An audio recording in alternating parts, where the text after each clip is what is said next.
Az örökségünk, amit érdekes módon Vicsi kapott a nagypapámtól.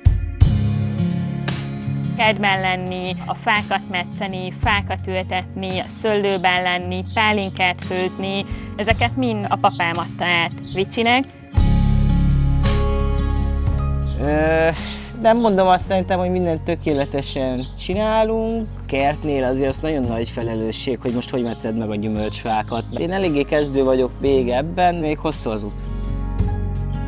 Szeretnénk egy olyan kertet, ami nem permetezve van, hanem tényleg egészséges termést ad vissza. Tavaly csalánével permeteztünk, az nagyon büdös volt. Hogy mindent egyszerűbb lenne megrendelni, vagy éppen tényleg nagyiparba kihoznák hűtőkocsival az egészet, de az el tudná veszteni szerintem a varázsát. Jobban szeretem azt enni, meg használni, amit én szedtem le.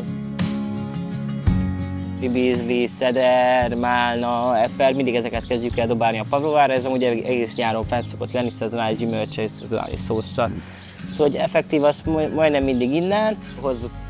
Mennyivel jobb érzés, akkor kiviszem a vendégnek az ételt, és úgy mutatom be, hogy és igen, ezt mi ültettük, mi szüreteltük, és ebből készült. És látom a vendégen is, hogy ez így jól esik nekik, és hogy mennyivel szívesebben fogyasszák.